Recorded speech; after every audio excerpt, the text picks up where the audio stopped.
कि दया करना सही है कि गलत है। सुनो, जो दया के पात्र हो उस पर जरूर दया करो, पर जो दया का पात्र ना हो उस पर दया मत करो। जो दया के पात्र ना हो उस पर दया करोगे तो आपका नुकसान होगा। उदाहरण देखिए, पृथ्वीराज चौहान ने मोहम्मद गौरी को लगभग 16-17 बार क्षमा किया, लेकिन मोहम्मद गौरी ने एक बार पकड़ा, एक बार भी पृथ्वीराज को क्षमा। पृथ्वीराज से मेरा सवाल है कि आपने इतनी बार क्यों? आपने भी दया की अति कर दी। एक बार छोड़ा, 2 बार छोड़ा, 3 बार, ठीक है, पर बार बार वो आ रहा है ना।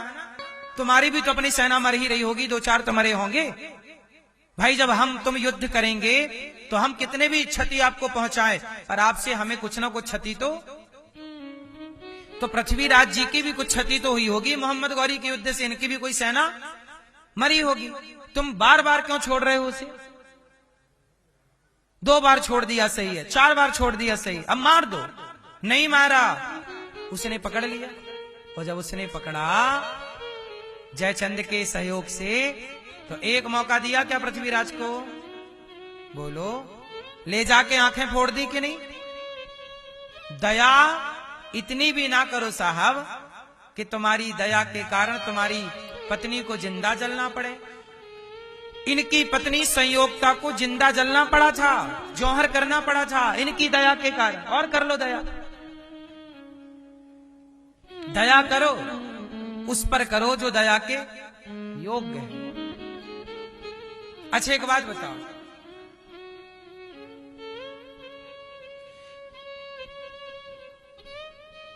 कर्ण का पहिया जमीन पर धंस गया, रथ का। भगवान ने कहा मार दो, पहिया उठाने उतरे ना कर्ण, मार दो। अच्छा ये बताओ, मार देना सही है कि गलत है? हैं? गलत है। क्या करते? ना मारते। भगवान ने कहा मार दो, अर्जुन ने कहा ये अधर्म है, अर्जुन ने कहा ये गलत है। भगवान ने कहा सुनो, आप जो कह रहे हो आपका उत्तर दे रहा हूं, ध्यान से सुनो। आप कहां गलत हैं अभी आपको पता लगेगा। भगवान कह रहे हैं कि मार दो, अर्जुन बोली ये गलत है। युद्ध का नियम है कि योद्धा नीचे हो तो उस पर प्रहार नहीं करना। प्रभु ये नियम आप नहीं बनवाए और आप कह रहे हो तोड़ दो। भगवान बोले कि अर्जुन, भरी सभा में जब तेरी पत्नी की लाज लुट रही थी तब ये कर्ण बैठा बैठा क्या बोल रहा था? द्रौपदी तेरे तो 5 पति हैं, छठा मुझे बना ले, क्या बिगड़ जाएगा तेरा? जैसे 5 वैसी 6। तो बोलो, क्या ऐसा कहना धर्म था? जब इसने धर्म का पालन नहीं किया, ये अधर्मी है, तो अधर्मी को अधर्म से मारना ही धर्म है। यही कृष्ण की नीति है। तुम धर्मी होते तो देखो, आप धर्मात्मा हो तो मैं धर्मात्मा हूं, और आप अधर्मी हो तो फिर मैं आपके साथ धर्म नहीं कर सकता ना साहब, क्योंकि आप धर्म की भाषा समझते ही नहीं। अरे धर्म की भाषा जो समझते ही नहीं। अब ये बताओ कि आप तो सामने से युद्ध करना चाहते हो, लेकिन कोई आपके पीठ पीछे आके बाण मार के चला जाए, तलवार मार के चला जाए, तो इसलिए अधर्मी को अधर्म से मारना पड़ेगा। उदाहरण दूसरा सुनो, झूठ बोलना सही है कि गलत है? बोलो, झूठ बोलना पाप है। नदी किनारे झूठ बोलना गलत है साहब, पर भगवान कृष्ण बोल रहे हैं महाभारत में, झूठ बोल दो धर्मराज। भगवान ने एक झूठ फैलाया महाभारत में। क्या झूठ था? कि अश्वत्थामा मारा गया, गुरु द्रोणाचार्य का बेटा, जबकि मारा नहीं गया था। भगवान बोल रहे हैं झूठ बोल दो। अब ये बताओ, भगवान झूठ बोलने का क्यों बोल रहे हैं? भगवान तो सबको सच का ज्ञान देते हैं। क्यों बोल रहे हैं बोल दो अश्वत्थामा मारा गया? क्यों झूठ बुलवाना चाह रहे हैं? क्यों? सुनो, कृष्ण को समझना इतना आसान नहीं है। झूठ बोलना चाहिए। कुछ जगह ऐसी हैं जहां झूठ बोलने से पाप नहीं लगता। सच बोलना पुण्य है, पर कई जगह पर झूठ बोलना भी पुण्य है। कहां? गुरु द्रोणाचार्य निर्दोष सेना को मारे डाल रहे थे। आज गुरु द्रोणाचार्य पूरे फॉर्म पे हैं, मार रहे हैं सेना को। निर्दोष पांडवों की सेना मारी, जो खड़ी थी उन्हें मार रहे हैं। सेनाओं में युद्ध में क्या होता है, एक सेना युद्ध करती है तो दूसरी सेना रेस्ट करती है, तो वो आ जाएगी रेस्ट करने, फिर ये जाएगी लड़ने। ऐसा क्रम चलता है युद्धों का। बोलो हाँ। सारे एक साथ लड़ बैठेंगे तो 6 घंटा में थक जाएंगे। बोलो हाँ। और थके को मार देना आसान है, इसलिए सेनाओं भी कई टुकड़ी में युद्ध करती है। एक सेना युद्ध कर रही है, दूसरी सेना रेस्ट कर रही है। जब ये जाके रेस्ट करेगी तो वो सेना के लड़ने लग जाएगी। बोलो हाँ। तो जो सेना रेस्ट में थी, गुरु द्रोणाचार्य उन पे बाण मार रहे थे, उनको मारे डाल रहे। भगवान बोले मार डालेंगे। अब बताइए ये धर्म है कि अधर्म है?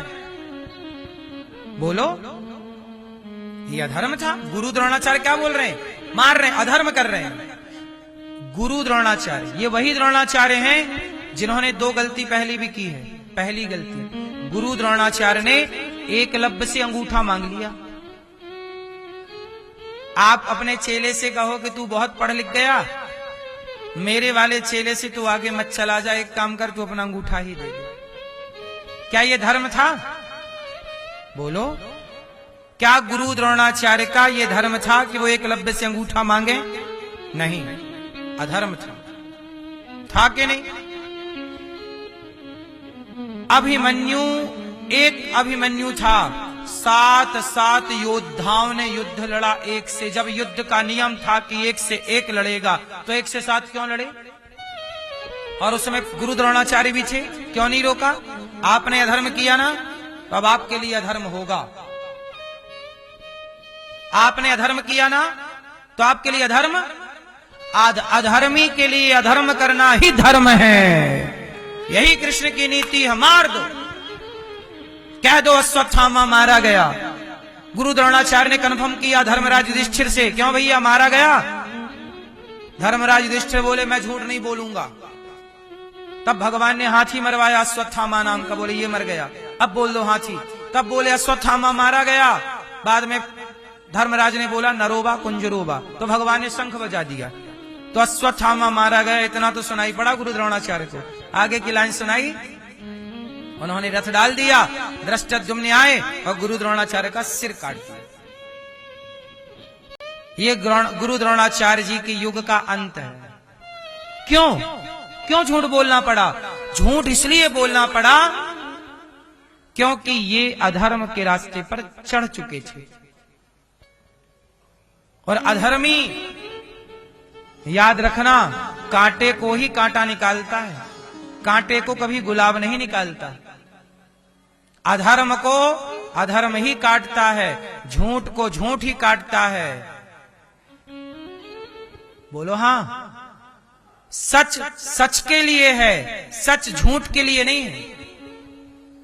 इसलिए आप लोगों ने देखा होगा अदालतों में कई बार सच हार जाता है और झूठ जीत जाता है। क्यों?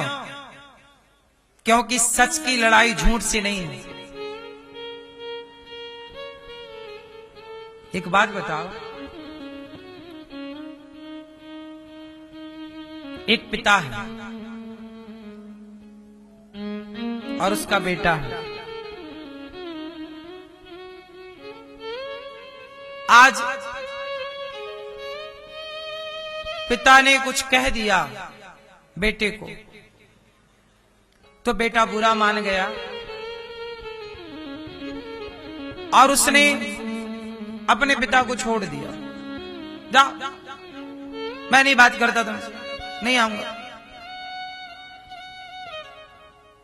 अब मुझे एक बात बताओ कि जिस पिता ने तुम्हें कई बार माफ किया, जिस पिता ने तुम्हें कितनी दौलत दे दी, पढ़ाया लिखाया, आज एक बात क्या कह दी, तुम्हें बुरा लग गया, छोड़ के चले आए, सेवा नहीं कर रहे हो, अब अकेला बूढ़ा है। अच्छा वो बाप भी हार गया, अब मैं बेटे से क्या कहूं।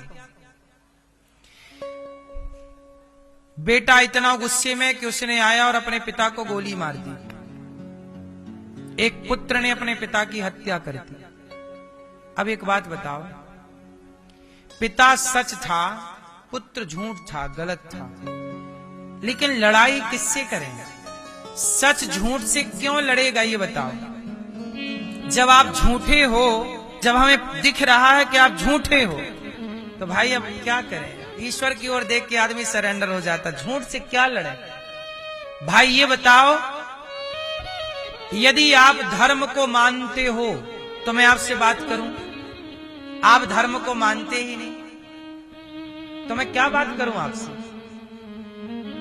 बात राम से की जाएगी, रावण से क्या बात करें, करने गए तो थे, कहां सुना। हनुमान जी सत्य हैं, रावण झूठ है, क्या हुआ? सत्य लौट के आ गया ना खाली हाथ। हनुमान जी लौट के आ गए, रावण को समझा पाए। सत्य और झूठ की लड़ाई नहीं, जब सत्य और झूठ की लड़ाई होगी तो ये याद रखिएगा, धर्म और अधर्म की लड़ाई होगी तो धर्म जीतेगा। और धर्म को जिताने कौन आएगा? महाभारत धर्म अधर्म की लड़ाई जिताने कौन आया? स्वयं कृष्ण आ गए जिताने के लिए, धर्म जीत गया। पर एक बात बताऊं, मैं ये बात आपको कैसे समझाऊं जो मैं आपको समझाना चाहता हूं कि देखो, कई बार मैं कहता हूं कि आपसे क्या बात करूं। जब आप अपने माँ का सम्मान नहीं करते, अपने बाप का सम्मान नहीं करते, बड़ों का सम्मान नहीं करते, तो मैं तुम्हें क्या समझा पाऊंगा। समझाया उसको जाता है जो समझे और समझदार है और समझना चाहे, तो समझे ही ना, उसे क्या समझाओगे। तो उस झूठ के आगे सच क्या काम करेगा।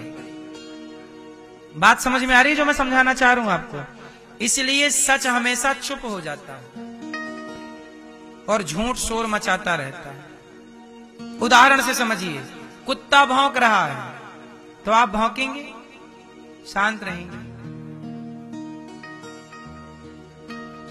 अब जरा एक बात बताओ, पृथ्वीराज चौहान ने कई बार क्षमा किया मोहम्मद गौरी को, और जब उसने पकड़ा तो पृथ्वीराज ने बोला कि भाई मैंने तुझे 16-17 बार मौका दिया, तू एक बार तो दे। नहीं दिया तो पृथ्वीराज समझ गए कि धर्म मेरे भीतर तो है, मैं मौका दे रहा हूं, पर इसके भीतर नहीं है।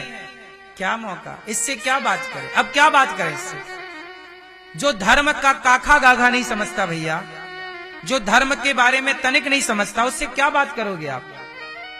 मैं आपसे बात करूंगा गीता की, रामायण की, भागवत जी की, महाभारत की, वेदों की, पुराणों की, पर जो वेद पुराण मानता ही नहीं उससे मैं क्या बात करूंगा। फिर तो वो जीत जाएगा और आप हार जाओगे, क्योंकि उसे मानना ही नहीं। भाई जिसे सच मानना ही नहीं, फिर तो झूठी जीतेगा। कौन जीतेगा? झूठी जीतेगा, क्योंकि सच तो आप मान नहीं रहे। इसलिए सच हमेशा सच तब काम करता है जब सामने वाला भी सच्चा हो। तुम कुछ तो सच्चे हो, तुम चलो 50% भी सच्चे हो, 50% गलत हो, तो भी सच काम कर जाएगा आप पर आप पूरे 0 हो सच से, झूठ ही झूठ है पूरा, तो फिर वहां सच हाथ जोड़ लेगा, भैया तुम्हें नहीं जीता पाए, तुमसे हार जाएंगे। इसलिए कोर्टों में झूठ ही झूठ है, कचहरियों में झूठ ही झूठ है, इसलिए सच हाथ जोड़ लेता है। सच कहां लड़ेगा। फिर तो आएंगे भगवान और धर्म की स्थापना पर ईश्वर, फिर उनको ठिकाने से, फिर इसका इलाज ईश्वर के पास है।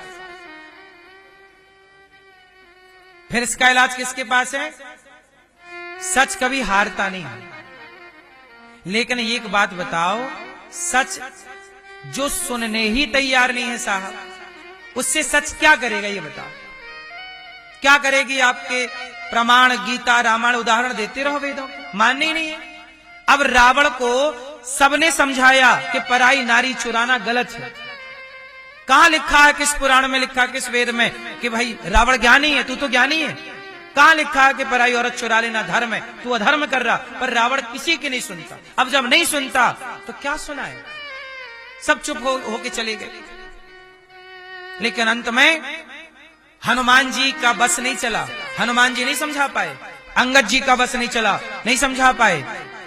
माल्यवंत नहीं समझा पाए, विभीषण नहीं समझा पाए रावण को। जब कोई नहीं समझा पाए, सारे हार गए, सारे सच हार गए झूठ रावण से, झूठे रावण से हारे कि नहीं। लेकिन अंत में उस झूठे रावण को राम से हारना पड़ा। अंत में हार झूठ की होगी, लेकिन बीच में हनुमान जी को हारना पड़ेगा।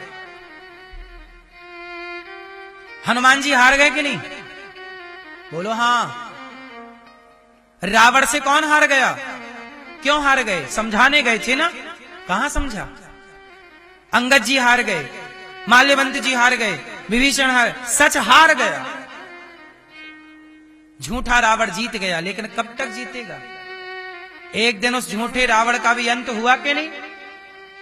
झूठ का, गलत का अंत होगा, लेकिन जब तक नहीं हो रहा है तब तक वो सच को हराता चलेगा। ये याद रखिए, मैं ये समझाना चाहता हूं। उसका अंत होगा, कब तक चलेगा। झूठ का भी अंत, दुर्योधन का हुआ, रावण का, किसका नहीं हुआ।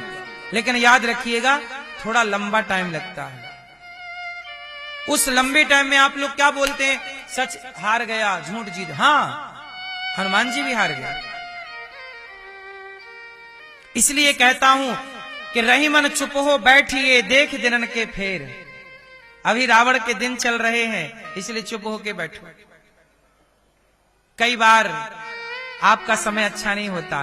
कहते ना, जब समय अच्छा नहीं होता तो सोना भी माटी के भाव बिक जाता है, और समय अच्छा होता है तो माटी भी सोने के भाव बिकती है। समय समय की बात है, समय समय पर होता है समय समय की बात। और राम जन्म का दिन बड़ा, कृष्ण जन्म की बलवान समय है मेरी मां। सच सच जीतेगा कि सच हारेगा, ये निर्णय आपका और मेरा नहीं। मैं कर्म करूं, मैं सच के साथ रहूं, मैं सच के पक्ष में रहूं, जीतेगा कौन, ये निर्णय ईश्वर का। जब तुझसे ना सुलझे तेरे उलझे हुए धंधे, तब भगवान के इंसाफ पे छोड़ दे बंदे। वही तेरी मुश्किल आसान करेगा जो तू ना कर सका, वो भगवान करेगा। द्रौपदी मां है, अश्वत्थामा को मैं आपसे केवल ये कहना चाहता हूं, दया करना उतनी जितने की जरूरत हो। इतनी दया ना करना कि तुम्हारी दया तुम्हें कायर बना दे। अब बताओ, हमारे देश के राजाओं ने दया ना की होती तो ये भारत गुलाम होता। दया मत करो, उतनी दया करो जो दया का पात्र हो, उस पे दया करो। गुरु द्रोणाचार्य पे दया नहीं की, सिर काट दिया ना, झूठ भी धर्म हो गया, क्योंकि गुरु द्रोणाचार्य गलत थे। गलत को यदि झूठ से मारा जाए तो वो धर्म है।